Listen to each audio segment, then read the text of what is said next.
A história do Bela começou no armário do meu pai.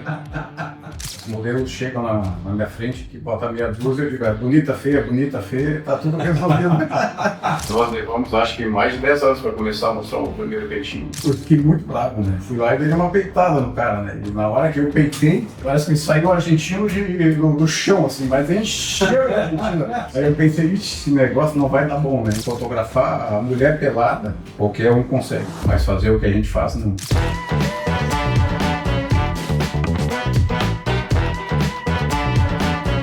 Olá, espectadores da BMC News, eu sou Mário Goulart, estamos em mais um programa O Analista Visita, mais uma vez em Florianópolis, que é a capital da inovação, da ciência, da tecnologia, mas também uma cidade conhecida pelas suas lindas mulheres.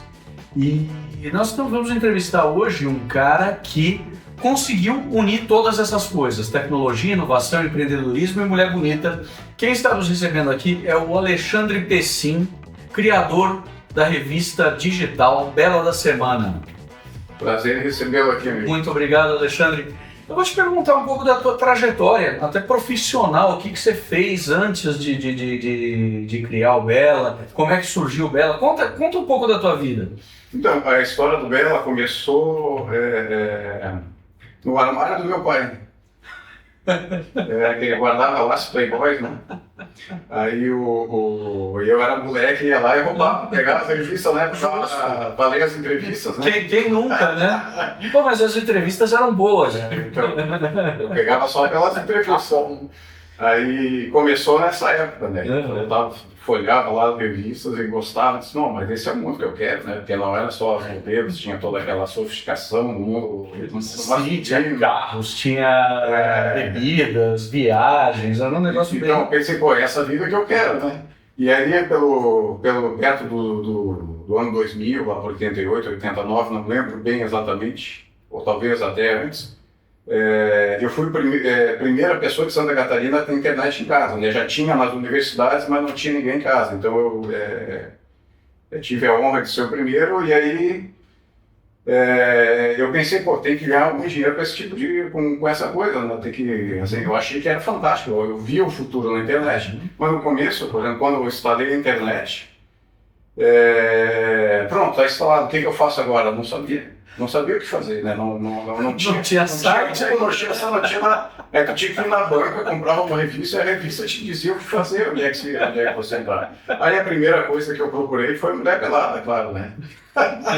Nada mais justo, né? Aí foi naquela época antes da bolha da internet. Eu pensei, pô, tem que criar um negócio, tem que criar. Mas não vinha a ideia, não. E já tinha provedor aqui? Como é que funcionava? Sim, era Matrix. Matrix. Foi que começou lá do Bauri.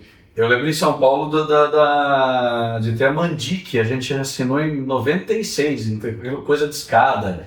Custava uma grana por mês, era um negócio surrealista. E extremamente lento, né? Uhum. O Alexander Mandic foi um dos meus grandes amigos, ele faleceu agora recentemente, mas era muito amigo meu, frequentava a minha casa, a gente frequentava a casa dele. Mas voltando para a história, então, eu pensei, pô, tem que criar alguma coisa, mas não via ideia, não vinha, né? Uhum. Aí veio o estouro da internet, da bolha, desculpe. A bolha estourou, as empresas, variando milhões, foram lá para baixo. Eu digo, putz, agora ferrou, né? Mas eu continuei tentando. Aí um dia eu resolvi fazer uma festa de aniversário lá em casa. E o diretor da NET me deu de presente uma filmagem, ele mandou uma pessoa para filmar lá em casa o meu aniversário. Aí ele começou a filmar e um amigo meu, Paulinho Schiller, pegou o microfone e começou a entrevistar as pessoas, né? E aí saiu um programa, porque ficou muito bom. O pessoal adorou, né? Aí saiu um programa. E o programa fez muito sucesso. Passava na NET, TV a cabo, fez muito sucesso. E aí eu resolvi, já que eu gostava muito de modelos, né? Resolvi fazer um quadro dentro do programa. Uhum. E como o programa era semanal, e eu sou descendente de italianos, foi Bela da Semana, né? Podia ser Bela da Settimana, né? Mas acho que o pessoal não ia entender bem. Aí o quadro começou a fazer mais sucesso que o programa, né? Aí eu pensei, putz, descobri o que eu vou lançar na internet. Só que as modelos ainda estavam vestidas, na televisão eu imagino que elas ainda estavam vestidas. Então, né? nós levamos, acho que mais de 10 anos para começar a mostrar o primeiro peitinho. Talvez seja até, você disse que levou 10 anos para mostrar o primeiro peito, né? É um pouco a história da Playboy americana, né? No frontal foi acontecer já, né, no auge da Revolução Sexual em 1960, fim dos anos 60, vai? Sim, exatamente.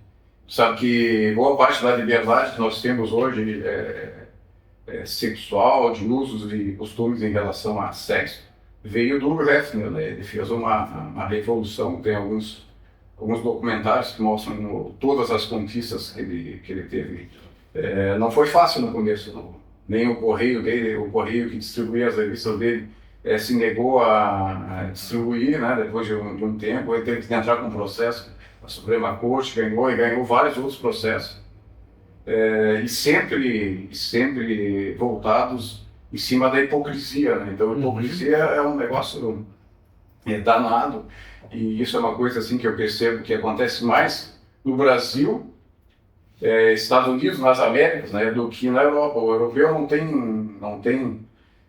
muito problema, mas aqui nas Américas o pessoal fica sempre fazendo cara feia para qualquer coisa um pouco diferente, né? Isso na frente dos outros, mas escondido não é bem assim que... Assim, a pornografia mais hardcore, ela começou, acho que, efetivamente na Dinamarca, né? Dinamarca, Suécia e tal, países nórdicos. Então, eu não lembro exatamente onde é que foi, mas eu lembro, inclusive tem um filme que fala sobre isso, né? A primeira venda e a primeira cobrança de cartão de crédito na internet foi um site pornô. Que era um site que roubava conteúdo, né? Pirata, né? Para variar. E aí eles decidiram cobrar pelo negócio. É bem interessante a história. Ficaram bilionários, se envolveram um monte de encrenca.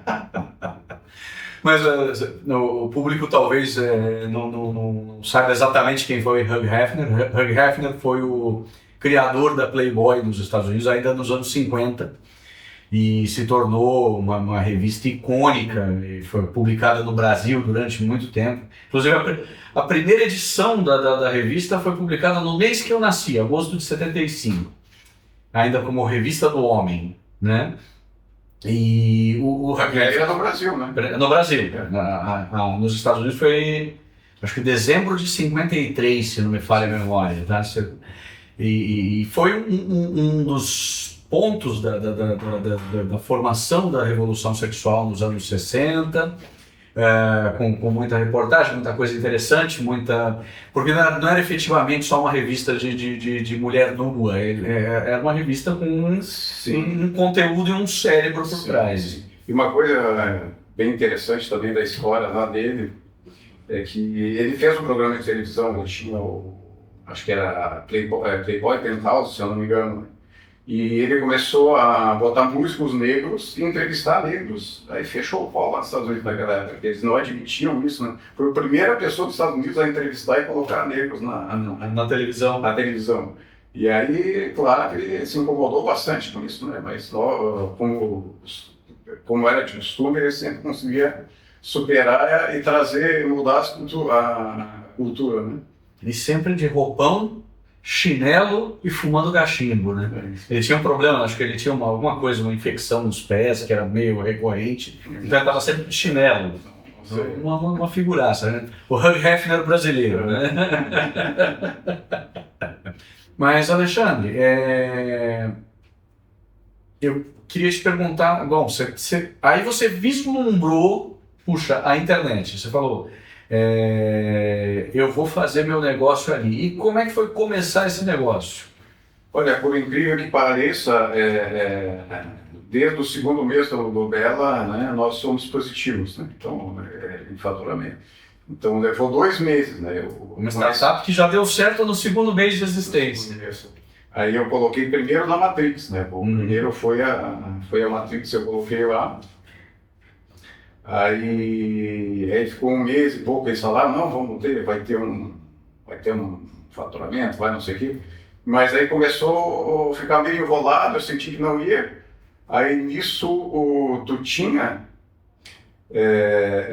resolveu lançar, o dono da Jovem Pan resolveu lançar o Vírgula, né? E aí entrou em contato comigo e eu fui pro Vírgula, né? Fechei um negócio com eles e comecei a receber, né? Eu tava lá e começava a receber, porque naquela época completamente diferente de hoje, não tinha muitas pessoas produzindo conteúdo, porque não tinha redes sociais, não tinha Instagram, não tinha Facebook, então ninguém...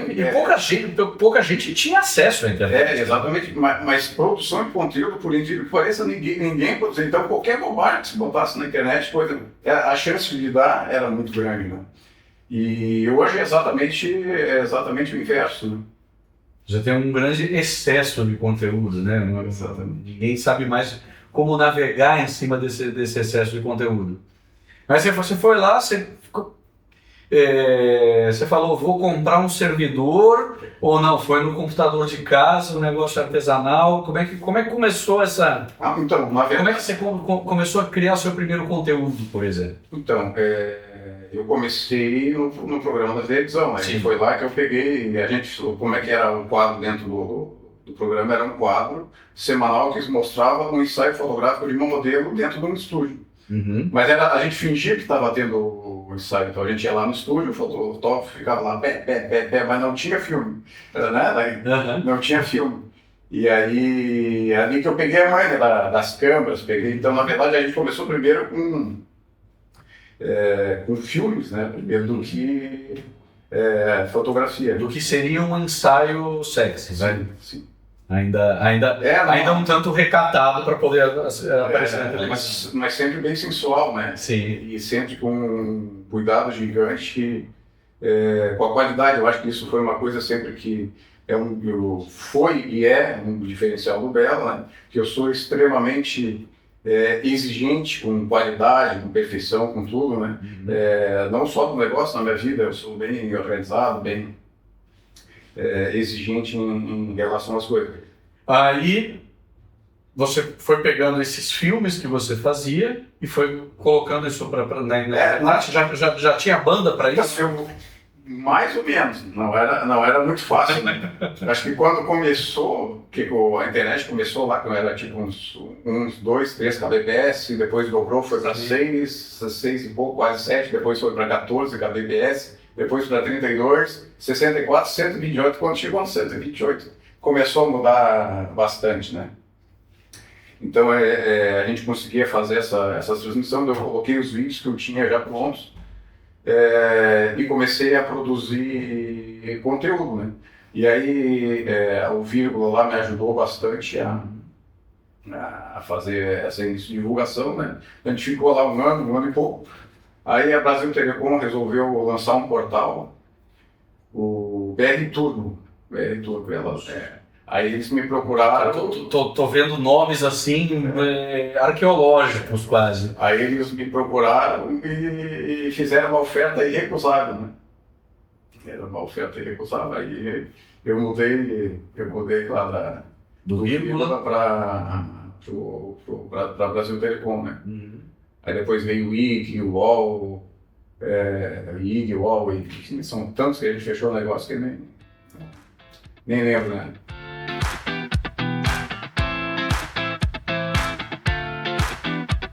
E em que momento dessa sua trajetória? Bom, você já contou que a partir do segundo mês de negócio, o negócio já estava positivo.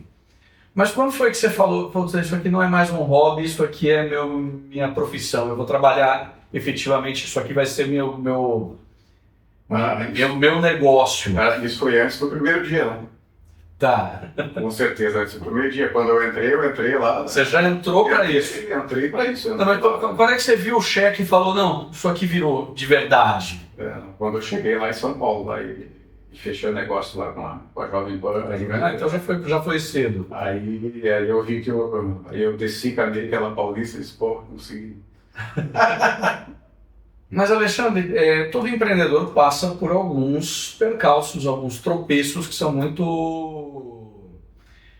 muito sérios e testam a própria fé do empreendedor, a fé no negócio dele, a certeza de que ele seguramente se passou por esses momentos. Você consegue me contar alguns dos momentos que você falou, ixi, não vai, eventualmente isso aqui, temos um problema sério para resolver?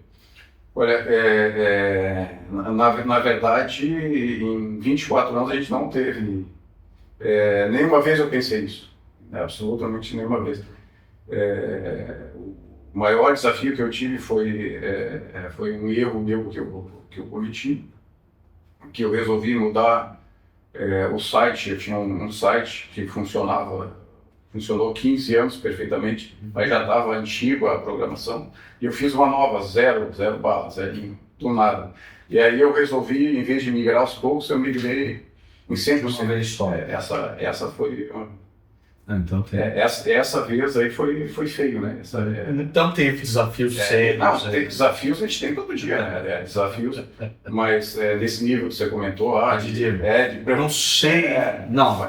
Tanto que eu chego no escritório, a primeira coisa que eu pergunto é o que vocês têm aí de problema para eu resolver hoje, né? Então, todo dia assim, não é só aqui, em qualquer, você que é empresário aí sabe, que todo dia é assim, todo dia tem desafios, às vezes maiores e menores, né? E hoje os maiores desafios que nós temos, né, primeiro é pirataria. Pirataria é um desafio que todo mundo enfrenta na internet, né? Nós, os artistas de música, de cinema, né? Então isso é um desafio bem grande, né? Eu já consegui diminuir 95% da pirataria no Brasil aí do conteúdo. E falta muito pouco aí para chegar no 100%. E eu criei uma tecnologia 100% nossa, que consegue identificar quando alguém pega uma foto nossa, quando alguém pega um vídeo nosso, e consegue identificar quem que é a pessoa, né?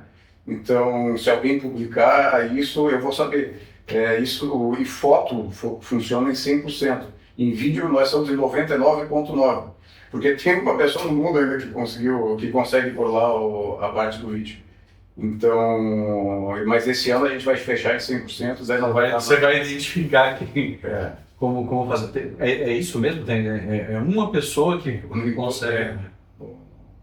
Algum programador maluco ali consegue fazer o teu... Porque realmente o que a gente faz aí é uma tecnologia 100% nossa, é uma inovação. Ninguém tem essa tecnologia, né? O objetivo disso, é claro, que não é incomodar aquela pessoa que pegou uma foto nossa, um vídeo, e mandou no grupo de amigos lá do WhatsApp.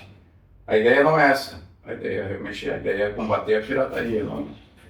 Combater quem está tirando o seu negócio e ganhando dinheiro com o teu conteúdo. Né? Então esse é um dos desafios que nós temos já há bastante tempo, né?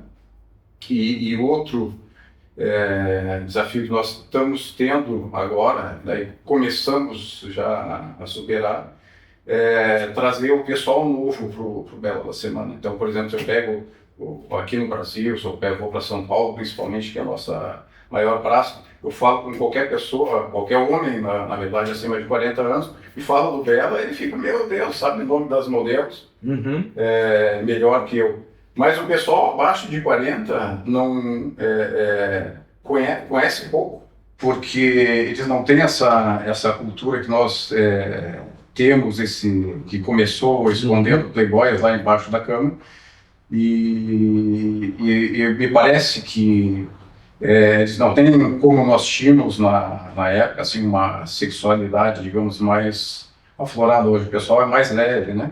O que você acha que mudou no público que faz com que exista menos interesse por uma revista digital masculina?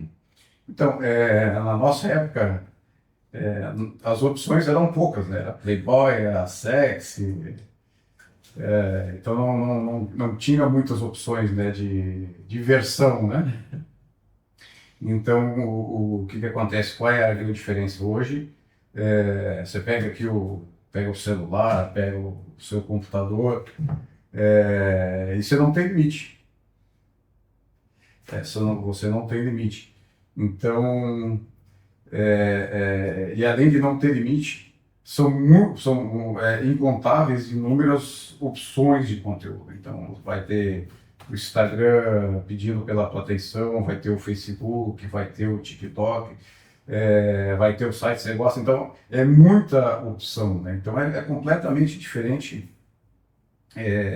é da nossa época, né? Esse excesso de opções e sempre ao alcance das mãos, né? Sim.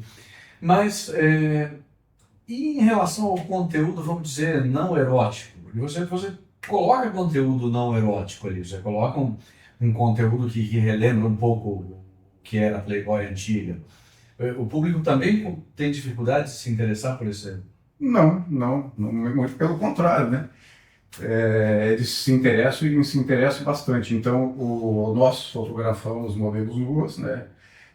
Mas sempre de uma forma artística. Então, a beleza, a sensualidade sempre acima de tudo. Então, esse é o estilo do Bela que eu aprendi desde pequeno ali com a Playboy, segui. Ele foi a Playboy foi de fotógrafos. a Playboy foi o meu norte, assim, onde eu no começo eu imaginava que ia chegar e não só cheguei como passei, né?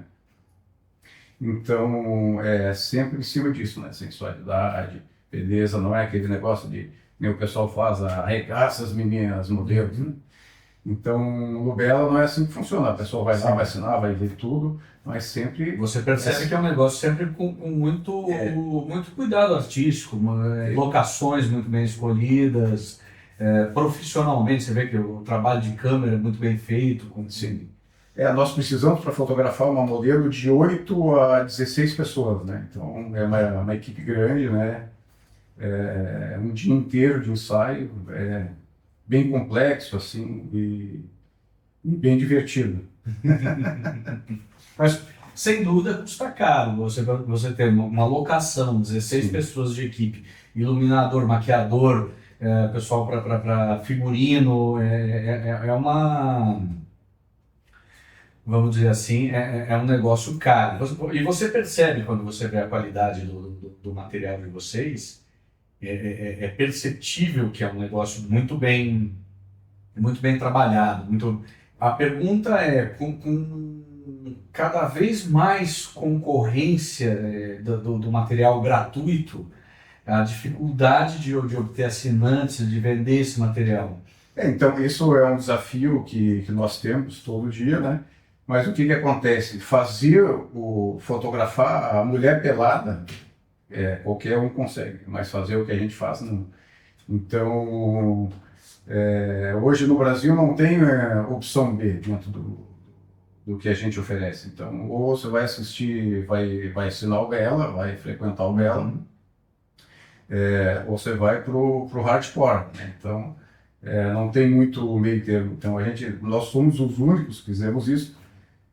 E não é só uma questão de custo, né? É uma questão de know-how, de conhecimento de como fazer isso, né? De como, qual é o limite que dá para fazer, como que faz para a modelo ficar elegante, como que faz para ela ficar maravilhosa. Esse é o objetivo, né? Saber selecionar os modelos, saber fotografar, saber editar, saber fazer edição, tudo isso faz parte do know-how, do conhecimento. Né?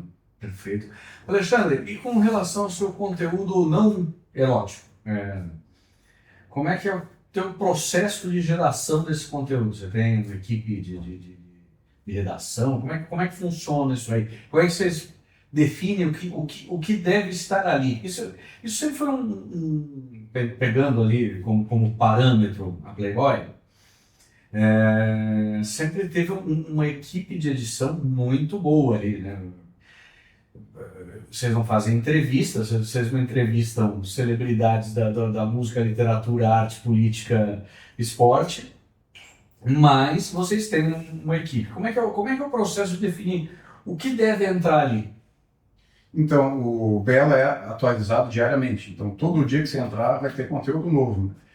E não tem muito mistério para achar isso, né? Então, o que a gente procura? A gente procura tudo que tiver de melhor para o homem hétero no mundo, nós colocamos ali. Então, qual é o carro? Não, a Porsche lançou um carro, a gente coloca. A Ferrari lançou um carro, a gente coloca. A Volkswagen lançou um carro, não colocamos. Então, né, quando lança um whisky novo, um novo Johnny Walker, né, mas for o Late Novels também não vai entrar, né? Não vai entrar, né? Então, o termos de viagens, né, como dar uma cantada numa gata, como se sai bem numa balada, como preparar um drink, sugestões de comida para se preparar rapidinho ali para servir a gata, né? Então, esse tipo de coisas são os artigos que nós publicamos diariamente no site, né? Perfeito. E isso deve envolver também uma equipe razoável para conseguir estar gerando conteúdo diariamente. Sim. Novamente, no tempo da revista impressa, ela saía mensalmente, né? Hoje, e aí ela devia ter sei lá, 10 matérias. Hoje você tem que ter, se você tem diariamente conteúdo, você tem que ter 30 matérias saindo, sendo publicadas o tempo todo. Exatamente. Então, bem trabalhoso, mas bem divertido também, né? Imagino que sim, tratar de coisas boas, né? Fora a questão das modelos, mas tratar dos prazeres da vida, carros, vinhos, viagens, é sempre um negócio divertido, é muito, muito mais legal do que escrever sobre política. Sim, sim. E sabe que nós sempre gostamos, procuramos e fizemos e trazemos novidades para o Bela, né, para os nossos assinantes. Então, muitas coisas nós fomos pioneiros aqui no Brasil e algumas até inclusive no mundo, né, nós fomos pioneiros. Por exemplo, naquele óculos VR, né, bem no começo a gente lançou lá o sistema e eu não botei fé quando lançaram, né, realmente não deu certo, porque a qualidade de imagem é muito ruim, né? Tanto que quando o Facebook virou meta, lá por decisão do Zuckerberg, eu pensei na hora, vai dar merda isso. Porque, não sei se vocês já utilizaram botar esses óculos, você fica meia hora ali e você fica tonto, aquele negócio incomoda a dor. E eu tenho para mim que enquanto isso não for superado, não vai ter essa realidade virtual, né? Enquanto não superar esse fato de tu ter que usar um óculos grudado no olho. Eu não sei o que é o futuro, se vão te projetar dentro do olho, vai direto para o cérebro, vai ser um óculos transparente. O que é, eu não sei, mas que vai ter, vai. Sem dúvida, sem dúvida. É outro ponto interessante, você está sempre investindo em tecnologia, né? Sim. Então, muitas coisas assim, nós lançamos, por exemplo, acabamos de lançar ano passado o primeiro ensaio de uma modelo de inteligência artificial para uma revista no Brasil, né? Então a gente lançou uma modelo virtual, metade do público gostou, outra metade não gostou, evidentemente. Nós começamos há uns 5, 6 anos atrás, não lembro, também pioneiro no mundo, e eu não desconheço se tem alguém fazendo, que são as lives, né? O que são as lives? Quando nós fizemos ensaios, nós fizemos transmissões ao vivo. Então, por exemplo, hoje a minha equipe está ali na região de Santo Antônio, um lugar maravilhoso ali de frente para o mar, e eles estão transmitindo para todos os nossos usuários o ensaio ao vivo. Então, toda a conversa do fotógrafo com o modelo, toda a interação, a troca de roupa, aquela coisa, vai poder, assinando o Bela, assistir ao vivo, né? E interagir ali com o modelo, né? Sim. Essa questão das lives, vocês começaram no período de pandemia, que foi aquele boom de lives, ou foi... Não, foi anterior, né? Anterior, já antes vocês já estavam... Então, só para, digamos assim, deixar bem claro, nós não inventamos a live, né? Sim. A gente inventou... Não, sempre existiu live, mas... Nós não inventamos, o que a gente fez foi a primeira revista, primeiro site, para fazer transmissões de ensaios fotográficos no mundo, né? Então, antes não tinha, e hoje se tem, eu desconheço.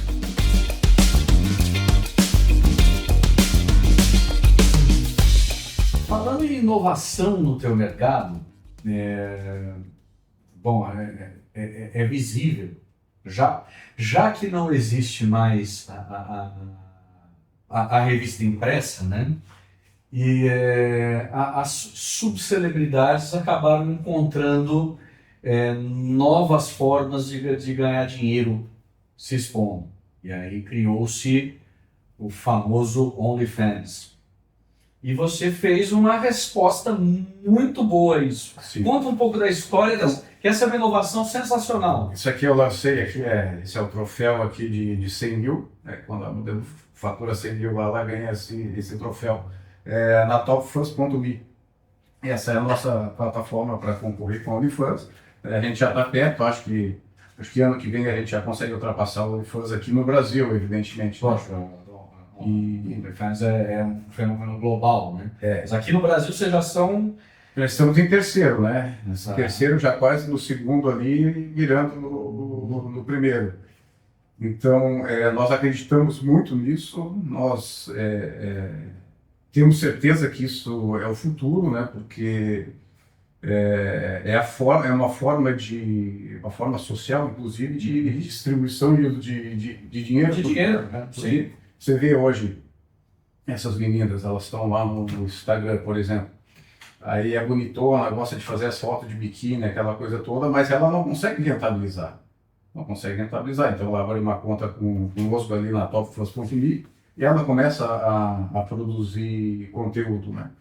Então ela começa a rentabilizar e ganha. Tem menina aí, se trabalhar um pouquinho ganha 10 mil, se trabalhar bastante ganha 50 mil, se trabalhar muito aí não tem limite, tem ganhando 500 mil, 1 milhão por mês, né? Então, o faturamento é gigante para essas modelos e elas lá elas mesmas criam o conteúdo. Então, elas decidem se vão fazer nu, se não vão, se vão estar com as amiguinhas ou enfim, o que elas quiserem fazer, né? E uma coisa que o Top Fans tem, que não tem no Prize, é que lá o nosso conteúdo é 100% para héteros, né? Então, isso não é nenhum tipo de preconceito, né? Até porque seria muita hipocrisia nós, né? Trabalhamos com isso, ter algum tipo de preconceito.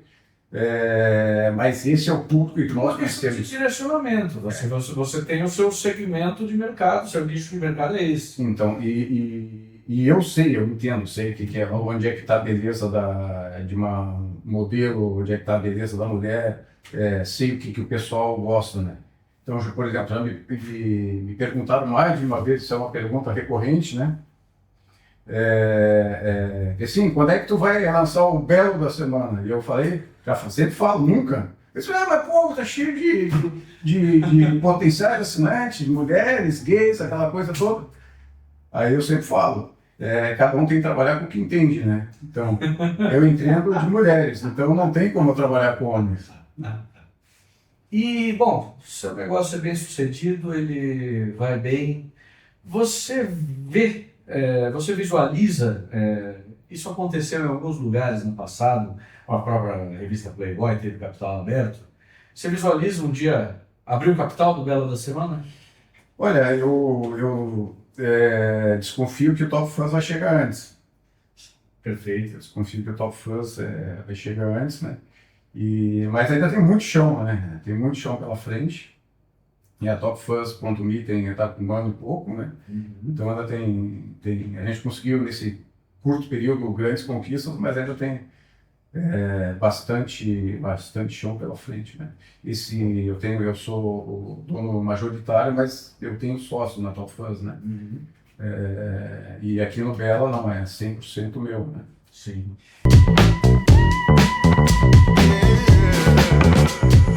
Mas, Alexandre, eu vou te perguntar um pouco sobre um outro assunto.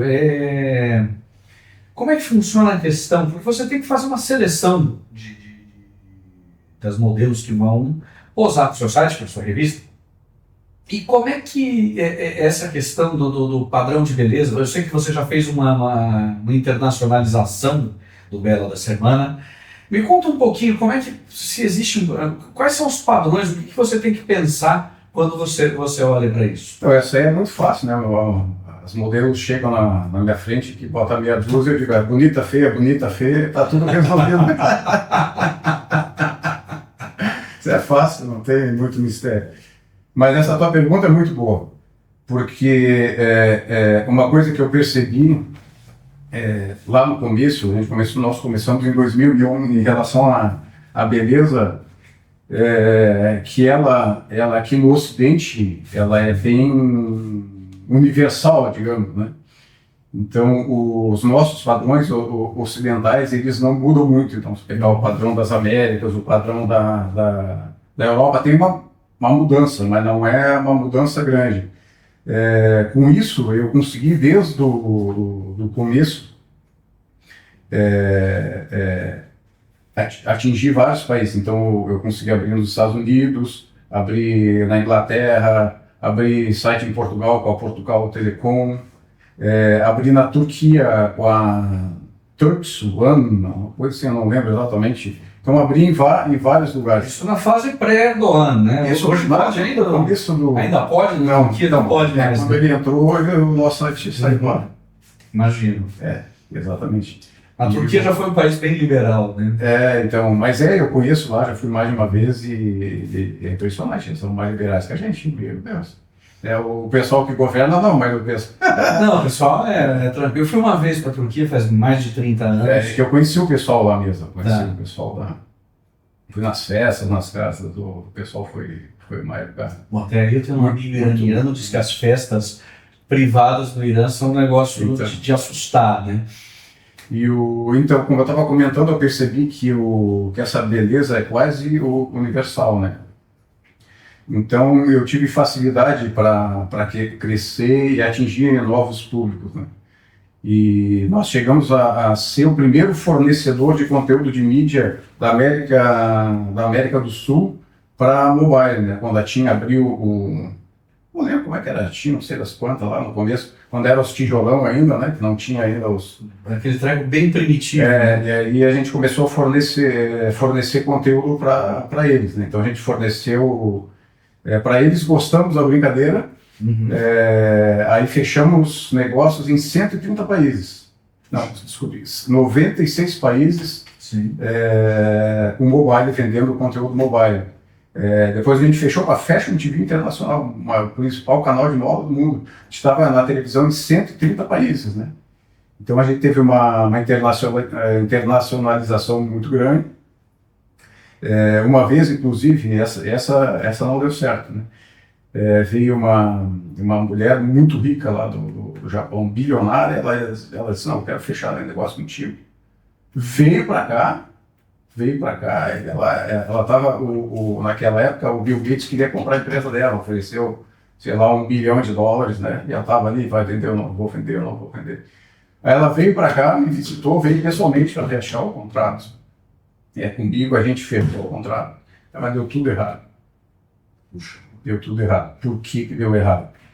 Porque lá é um dos lugares que é diferente, né? Lá é um dos lugares que é diferente a questão da beleza, né? Porque universalmente a loira de olho azul, loira de olho claro é considerada mais bonita. Não estou aqui dizendo que estou dizendo o que é o padrão, né? E lá no Japão, não. Lá no Japão é diferente. Eles gostam de menina colegial, sabe? Sim, é famoso aquele negócio de novinha, com a pele extremamente clara. Né? Então, existe até, acho que, uma coisa social no Japão, que a pele bronzeada é um sinal de classe social mais baixa. Isso sempre foi, há 100 anos para trás, o mundo inteiro foi assim. Lá continua, né? Mas, enfim, lá realmente não deu certo. Lá foi um lugar que não teve como, né? Eu não ia entrar para esse tipo de conteúdo, porque não era a minha área. Mas com uma colônia oriental grande no Brasil, não tinha como gerar algum tipo de conteúdo nessa linha? Não. Tinha maior-idade, você não vai fazer de melhor. Realmente dava para ter feito, mas é aquilo que eu comentei, cada um tem que trabalhar com quem entende. Eu não entendo de enfetinha nesse tipo de xadrez. Não é a minha praia, então eu gosto de trabalhar com o que eu entendo que é mulher de verdade. Né? Muito bom, Alexandre, muito bom. Você tem a intenção de replicar o sucesso da Playboy fazendo entrevistas? Então, isso nós colocamos em discussão essa semana, porque eu dei uma entrevista agora para a Gazeta Mercantil e a gente está pensando em fazer alguma coisa aí que talvez com a participação deles nesse sentido. Então, nós conversamos e estamos pensando nessa possibilidade. Porque a gente teve aí, né, a gente estava falando as entrevistas publicadas na Playboy eram sensacionais. A gente estava conversando aqui num dos intervalos, entrevista com o Senna, com o Pelé, com o presidente Luiz Inácio em 1979, quando ele era ainda sindicalista. Sempre teve muita coisa interessante. Mas tem um detalhe importante, né, que nós temos que observar, que aquela época é diferente de hoje. Então, eu concordo que essas entrevistas eram muito boas, mas hoje o pessoal não tem esse costume de ler, principalmente numa quantidade tão grande de palavras, de textos. As entrevistas eram longas, tinha umas 20 páginas ali. Né? Então, talvez se fizesse via podcasts, ou vídeo, coisa assim, possa ser mais interessante e mais adaptada para os dias atuais, né? Faz todo sentido, é uma coisa triste, né? Um hábito muito saudável que vai se perdendo, né? Que é o da leitura. A gente já falou bastante de negócio, do business, de inovação, mas o público sempre tem aquela curiosidade sobre como é o dia a dia do teu negócio. Acho que todo mundo, quando pensa num cara que tem uma plataforma como a tua, deve pensar, puxa, esse cara já viu mulheres, absolutamente, uma quantidade de mulheres maravilhosas, fora do comum, e deve ter muita história para contar dos ensaios. Você tem umas histórias que você poderia compartilhar aqui, compartilháveis, lembre-se que você está num canal de TV que fala de mercado financeiro. Eu vou falar de negócios compartilhadas. Então, as outras você vai me contar depois da entrevista tomando um café. Então, esse ano vamos fotografar o modelo número 1000 do Bela, né? Então, nós já fotografamos 900 e muitas, né? E estamos chegando na modelo... Estou aqui fazendo conta, vocês pularam algumas semanas aí, né? Se você está no ar desde 2001, ou um ano tem 52 semanas, vocês pularam algumas semanas. Então, na verdade é que quando nós... Vocês repetiram algumas semanas. Não, então não é isso que acontece, é que quando nós fotografamos uma modelo, a gente divide o ensaio em 2 ou 3 partes. Tá. Né? Então eu lanço toda quarta-feira, a 0 hora de quarta-feira, meia-noite 1, e entra um ensaio novo. Mas às vezes é a primeira parte, às vezes a segunda parte, às vezes é inédito, aliás, sempre é inédito, né? Mas a gente divide em partes. Sim. A gente fotografa, cada ensaio nosso, aí a gente fotografa aí de 3.000 a 5.000 fotos, né? Então tem bastante material. Mas uma história que é bem engraçada, uma vez eu estava fotografando ali faltou o nome da praia. Bom, estava fotografando lá de frente para o mar, né? Numa praia ali no final do Campeche, ali Morro das Pedras. Sim. Estava num hotel ali e estava fotografando era o inverno, assim, não tinha praticamente ninguém na praia vazia, principalmente lá naquele lugar, naquela época.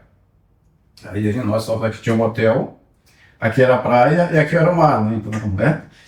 Então nós colocamos a modelo nua aqui, em cima do muro que dividia a praia do hotel. Aí o fotógrafo estava aqui fotografando ela, né? Ela estava aqui e a praia estava lá.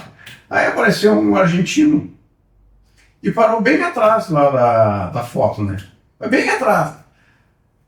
Aí, sabe que eu não sou de reclamar, porque, pô, se eu tivesse lá em algum lugar, se eu estivesse passando, tivesse uma mulher nua, tu vai olhar? Então eu não sou de ficar reclamando, não sei se o cara começa a querer tirar fotos. Aí não, né? Aí eu falei, amigo, será que dá para tirar um pouquinho mais para a esquerda? Ele falou, não.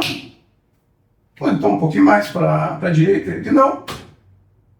A gente não queria sair dali, né? Eu fiquei muito bravo, né? Pô, fiquei muito bravo, fui lá e dei uma peitada no cara, né? E na hora que eu peitei, parece que saiu o argentino do chão, assim, mas encheu a Argentina. Eu digo, brotaram na areia do Morro das Pedras. Aí eu pensei, esse negócio não vai dar bom, né? E aí começou aquela confusão, tava ali quase saindo na porrada. E aí daqui a pouco chegou uma mulher, que era a esposa do cara. Aí perguntou o que está acontecendo. Eu disse, esse senhor aqui, a gente está fotografando a mulher e ele está aqui atrapalhando, fica olhando para ela, não sei o quê. Mas ela pegou ele pela orelha e levou carregado, cara. Sensacional, cara, sensacional. Mais alguma história fantástica aí? Tem muitos aí. Mas eu tenho uma novidade boa. A gente está nós estamos com uma vaga aí para o Insight.